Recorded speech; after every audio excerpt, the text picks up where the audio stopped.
abrir a sua Bíblia no Salmo 78.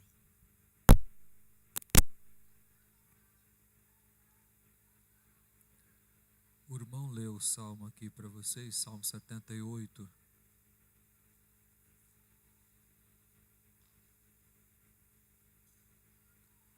Graças a Deus que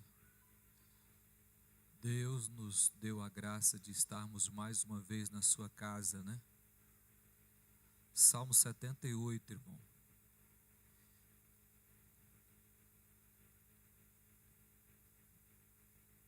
Versículo 3.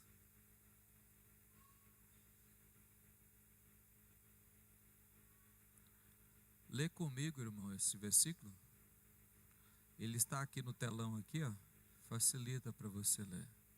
O que ouvimos e aprendemos, o que nos contaram. Vamos de novo, irmão. O que ouvimos, aprendemos e contaram os nossos pais. Podeis assentar, irmão.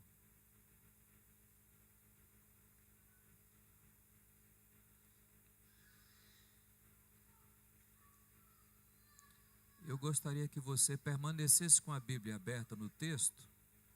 Salmo 78. O som tá bom aí, irmão? Você está ouvindo tranquilo? Aleluia. Permanece com a Bíblia aberta nesse texto. Esse salmo é um salmo de Asaf, né? E este salmo faz uma referência a toda a história do povo de Israel, até Davi, da saída do acontecido no Egito, até o reinado de Davi. Quando você lê esse salmo, você entende que ele está contando uma história. Apesar que tem algumas pessoas que dizem que história não muda ninguém, né? E é verdade. História não transforma. Mas o que Asaf queria falando aqui era a necessidade de ensinar sempre a próxima geração. Amém, irmãos? Então, eu gostaria que você observasse os versículos que nós vamos estar lendo. Como eu digo sempre, com muita paz na alma, eu quero que você observe o que Asaf está dizendo aqui. Amém? Então, fique com a sua Bíblia aberta e nós vamos estar lendo a palavra de Deus desta forma. A primeira grande questão aí que você vai ver, que eu quero que você entenda, é o que agrada e o que desagrada a Deus. Mas antes, olhe para mim. Deus gosta de você? Eu estou falando a palavra gosta no sentido de gostar mesmo. De agradável, prazeroso. Eu estou falando esta palavra nesse sentido. Eu não coloquei sobre Deus te ama, exatamente para você entender a forma que eu quero que você olhe para o texto. Deus gosta de você? Gosta ou não? Você já viu falar que uma comida se come com os olhos? Quem já viu falar isso aqui? Você chega numa casa,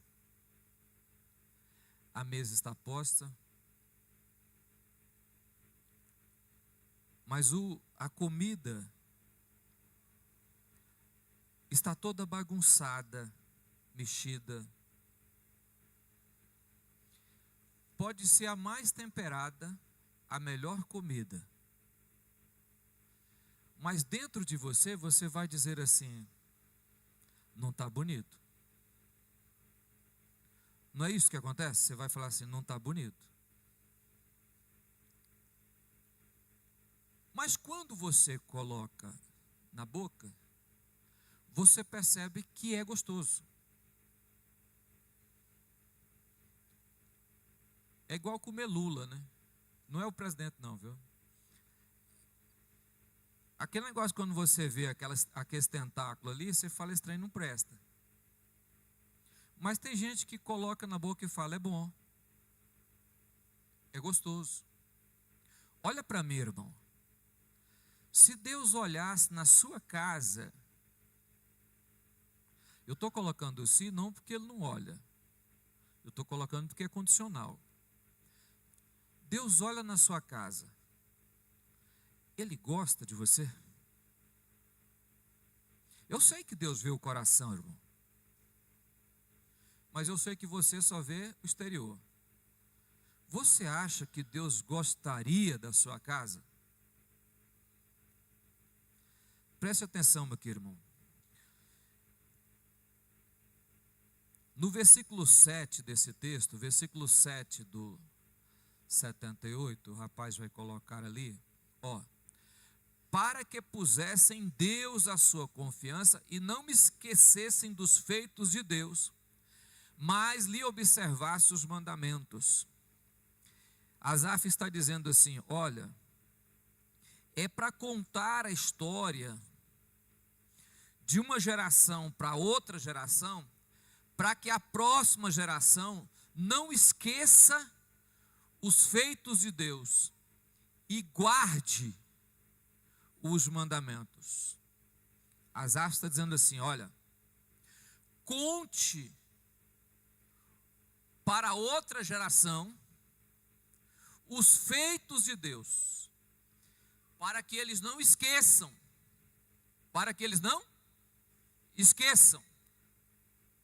e por causa de não me esquecer, eles guardem os mandamentos.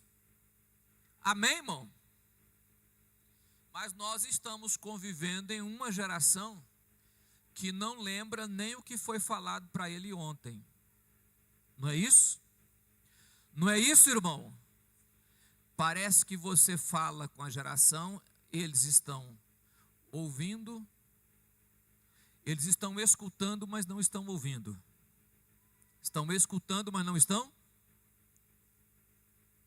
Mas é responsabilidade paternal, é responsabilidade materna, contar para a próxima geração os feitos de Deus.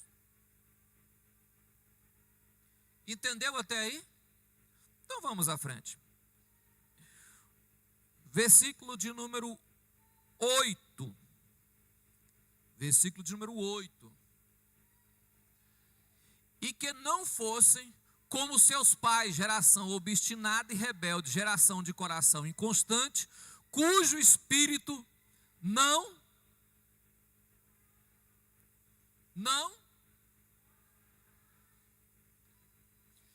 Eu quero que vocês expliquem para os filhos, para que eles não cometam os mesmos erros que você cometeu. Para que eles não pratiquem as mesmas coisas que vocês praticaram. Agora olhe para mim, irmão. Deus encontra com Moisés no Monte Horebe. Diz para ele libertar o povo. Ele pede um ajudante, Deus dá Arão. Eles vão falar com o faraó.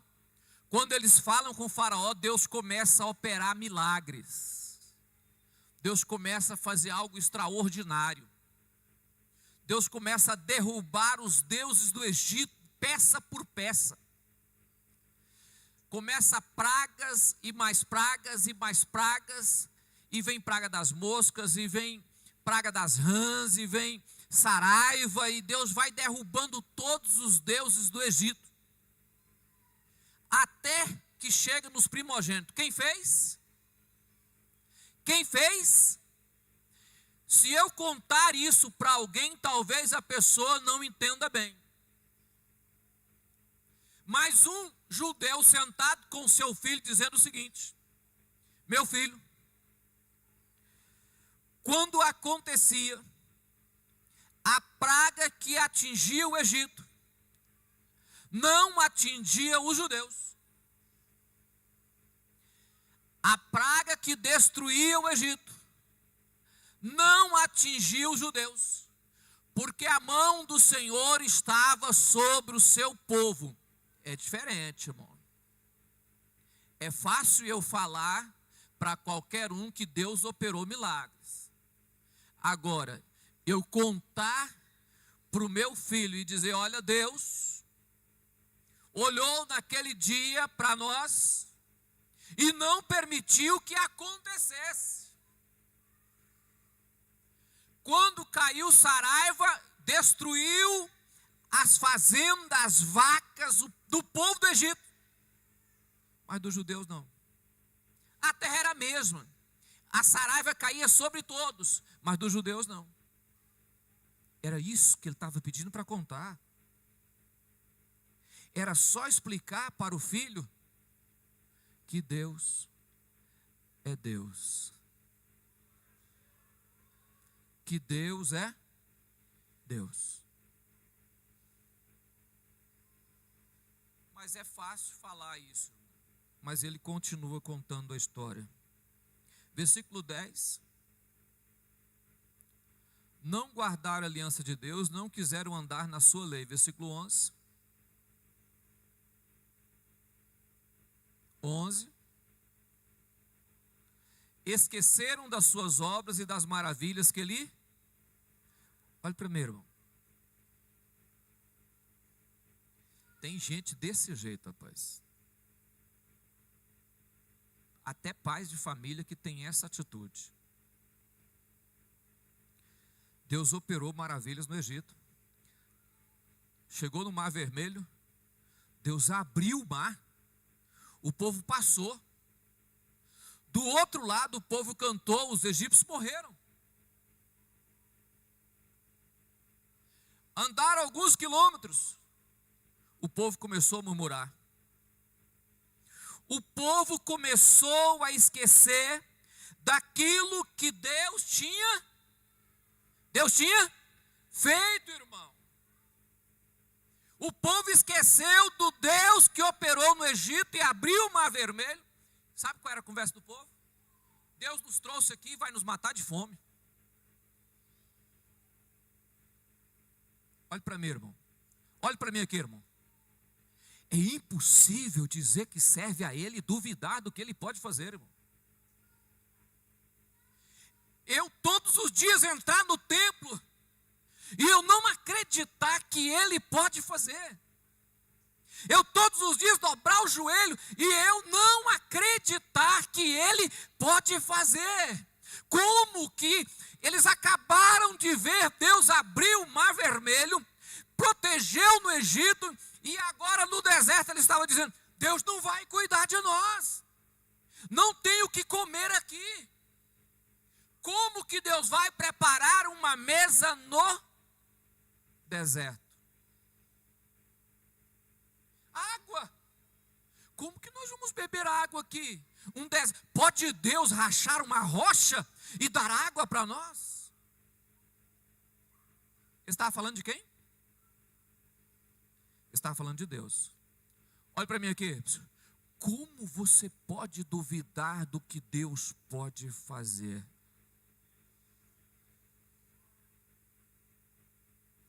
Desacreditar do que Deus fez.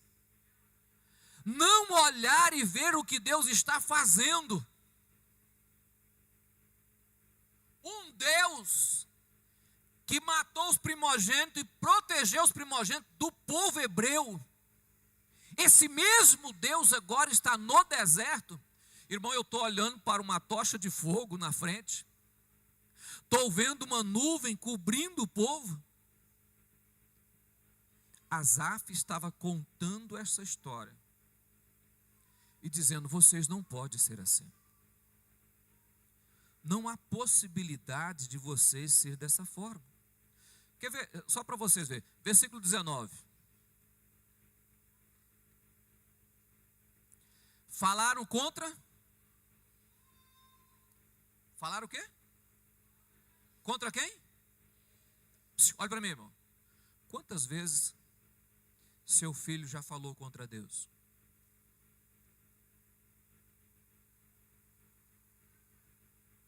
Quantas vezes o seu filho já agiu de forma incrédula contra Deus?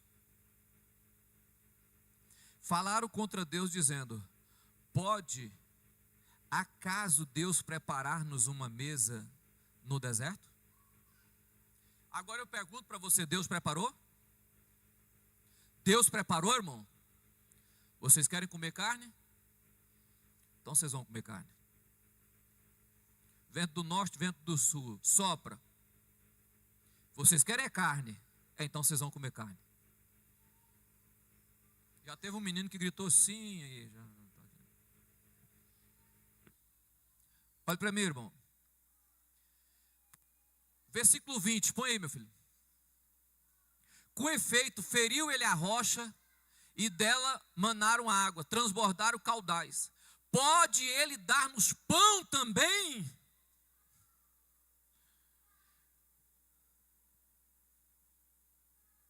Está nascendo uma geração que não crê que Deus opera. Está nascendo uma geração que não crê que Deus pode fazer algo na terra. Está surgindo uma geração que não conseguiu ver os feitos de Deus, que não consegue ver o que Deus está fazendo. Sabe por quê, irmão? Porque está nascendo uma geração que tem tudo nas mãos. Uma geração que não conseguiu comprar óleo a granel, né? Que nunca saiu de casa com a vasilhinha para buscar óleo no supermercado. Uma geração que não sabe o que é comprar um arroz na máquina e falar: olha, eu quero 1 quilo de arroz. Que não sabe levar um saco de arroz para pilar, né? Na máquina para poder descascar o arroz. Essa geração que encontra tudo, que acha que até que o leite é na caixinha. Está nascendo uma geração que eles acham que a vida é simples. Por isso eles não precisam de? Eles não precisam de? Olha para mim, irmão. Você tem que contar para os seus filhos quantas vezes Deus operou na sua vida. Você tem que falar para o seu filho qual é o Deus que você serve e como é que esse Deus age na sua vida. Quantas vezes esse Deus já fez algo para você e quando foi que ele fez? Qual foi a forma que Deus agiu na sua vida, que mudou uma situação, que mudou a sua vida por algum momento? Você precisa contar para o seu filho os milagres que Deus já fez na sua vida até agora. Aí você pode olhar para mim e falar: pastor, mas quais? Quem aqui tem milagre de Deus na sua vida? Você consegue contar?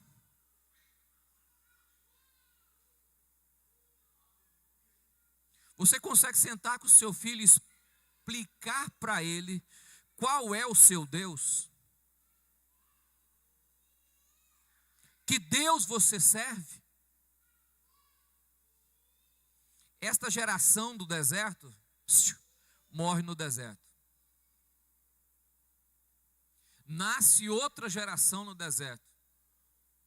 Essa geração fica no deserto e a Bíblia explica, o próprio Asaf explica aqui que ela fica por causa de ser incrédula. Olha para mim, irmão. Todo incrédulo fica no deserto, irmão. Todo incrédulo fica no deserto. Todo murmurador fica no deserto. Quem passa para o outro lado? Aquele que tem fé, aquele que crê, aquele que espera, aquele que sabe que Deus existe, aquele que sabe que Deus opera, aquele que sabe que Deus faz milagre, aquele que sabe que Deus opera maravilhas. Quem fica no deserto? Geração incrédula. Qual é a geração que vai? A geração que sabe que Deus faz milagres.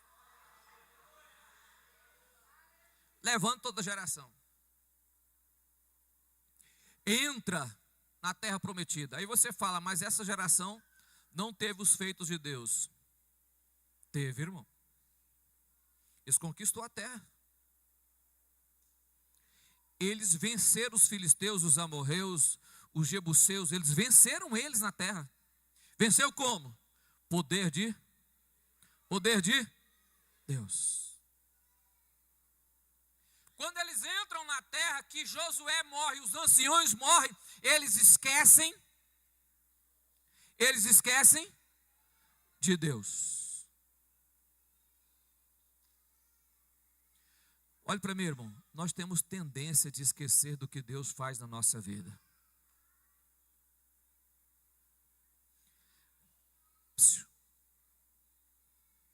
Tem pessoas que perguntam para mim assim: pastor, mas o senhor tem uma coragem, assim, uma fé fora do limite, como? Eu estava... Cadê o Valdo? Não está aqui. Nós estávamos lá no Hidrolândia para construir o templo lá do irmão, do pastor Márcio. E junto lá, os irmãos, nós reuniu assim, estavam tomando café. Pastor Celino, quando o senhor olha isso aqui, o senhor pensa o quê? Os buracos furados para colocar cimento, né?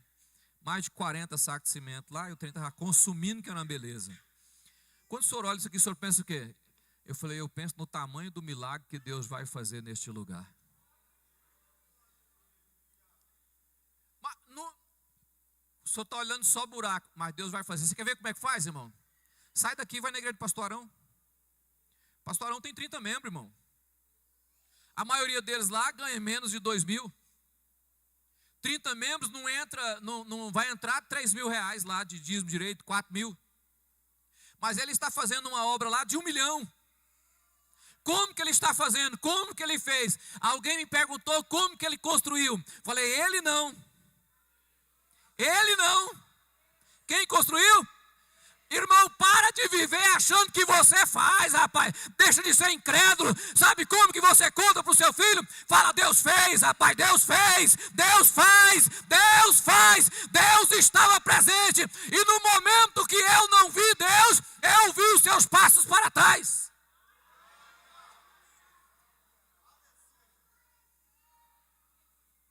Geração que não conhece como Deus faz. Fizemos uma reunião lá de pastores dentro do templo do pastor Arão. E tinha um obreiro assim perto de mim que veio de um, não vou falar de onde ele veio, não, que veio de um lugar e falou assim, rapaz, deve ter muito crente nessa igreja, né? Falei, tem uns 30 gato pingado aí. Ele falou, mas como é que ele está construindo isso aqui? Deus. Rapaz, o pessoal passava na rua, não era cristão, passava lá. Não, eu vou ofertar para essa igreja aqui, eu vou dar um caminhão de areia. Pessoas, empresários do lugar, foi lá e falou, não, eu vou dar 30 sacos de cimento aqui para resolver o problema aqui. Olha para mim, irmão, olha para mim.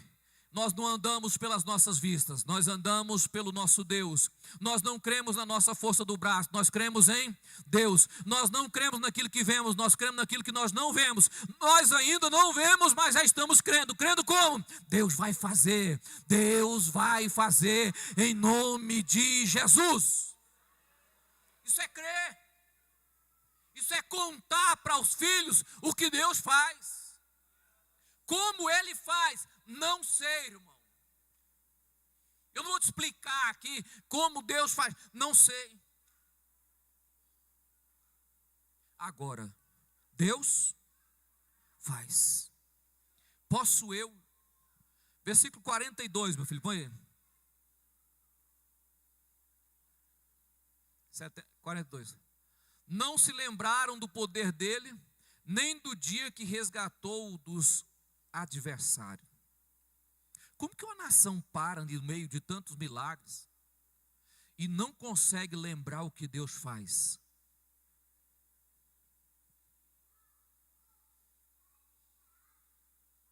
Um dia eu saí de casa para ir pregar numa igreja.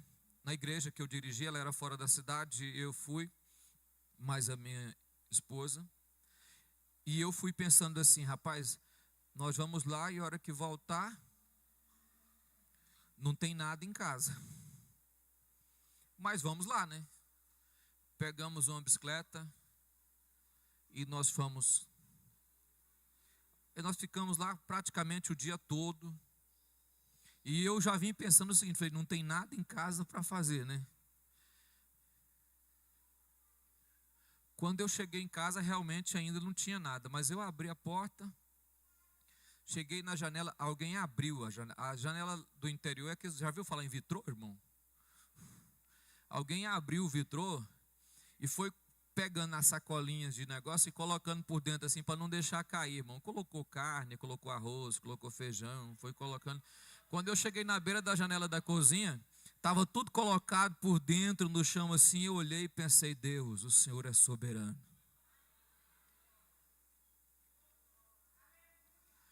Como duvidar de um Deus que Ele consegue entender até os desejos do coração da gente e fala, não, eu vou te dar isso porque você pensou nisso. Pastor, mas isso não acontece comigo. Mas talvez você faz parte dessa geração do deserto aqui, ó. A geração que não crê. Uma geração que não confia em Deus. Olhe para mim. Ei, se você tem um filho que ele não confia no Senhor, você vai ter que conversar com ele e dizer, olha, se você crê, amém. Se você não crê, amém também. Mas uma coisa eu digo para você, Deus existe, Ele faz milagre. Ah, não, mas eu não vi, não sei, não tem como. Deus existe, rapaz.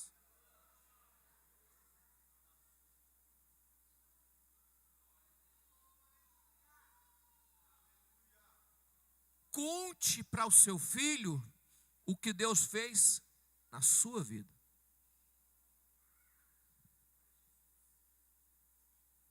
Amém, irmão?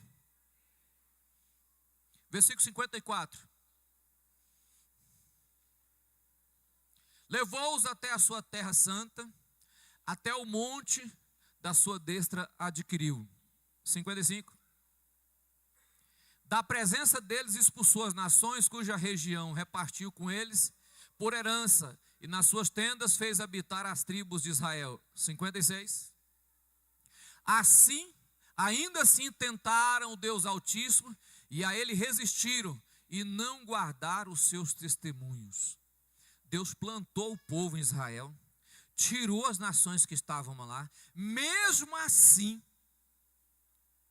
aquela geração não cria no Senhor.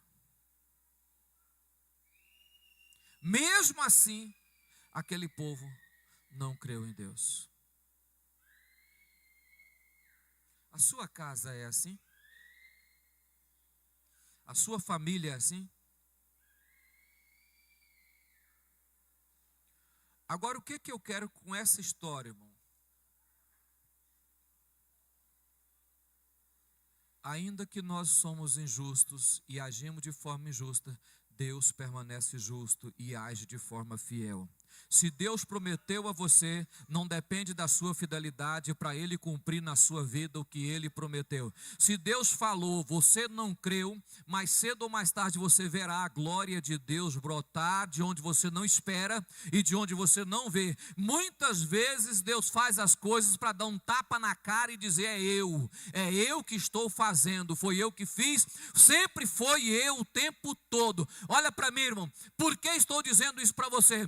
Porque o povo pecou, saiu, desobedeceu, pecou, saiu, desobedeceu, pecou, saiu, desobedeceu, e Deus olhou para Davi e disse, o teu trono será eterno, e da sua descendência vai nascer um, que vai governar todos, e a geração do povo de Israel até hoje, espera esse rei que nós já o temos, em nome de Jesus, mas a promessa àquele povo permanece, por quê? Porque quem prometeu é fiel, e não depende da minha fidelidade nem da sua, para cumprir a sua vontade na terra. É esse Deus. Um Deus que olha para nós com um olhar de misericórdia. Que mesmo sendo a vida que nós temos, mesmo tendo a vida que temos, as práticas que temos, Deus permanece fiel. O Deus que faz promessa é o Deus que cumpre elas.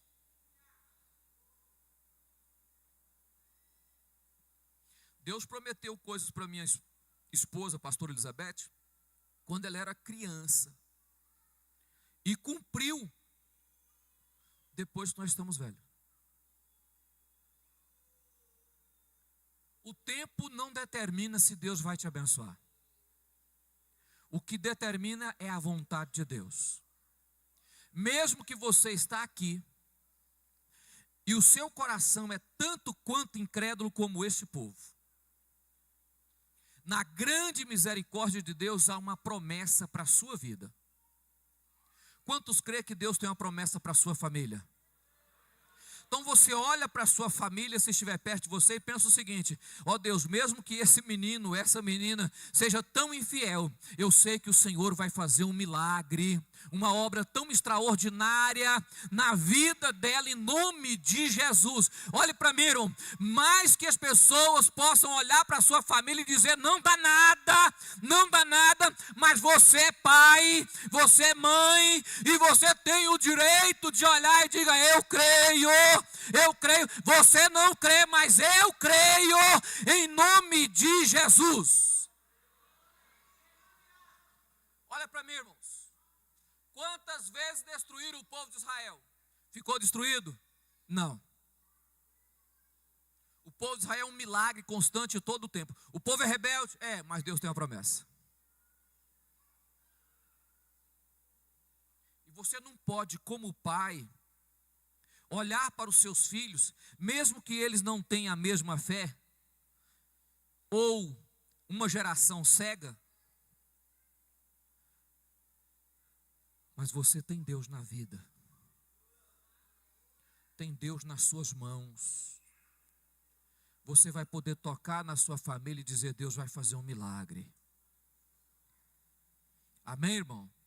Deus vai fazer um milagre. Você não pode olhar para a sua família e deixar o diabo ceifar ela. Não. Você tem que olhar para ela e dizer: há uma promessa de Deus. Olha para mim aqui, irmãos. Eu creio que Deus tem uma promessa no meu lar. E quando eu estou dizendo meu lar, eu estou dizendo a minha família, as minhas gerações, o meu futuro. Pastor, mas está difícil, tá, mas eu vou continuar dizendo para eles: Deus fez. Deus fez. Eu vou contar para os meus netos: Deus fez. Vou contar para os meus bisnetos: Deus fez. Deus fez milagre na minha vida. Não foi só uma, nem duas, nem três vezes, não. Foi várias vezes Deus fez milagres. Coisas que eu conto e coisas que eu não conto, irmão. Porque existe coisa que você não conta a ninguém. Mas Deus fez. Vamos colocar de pé?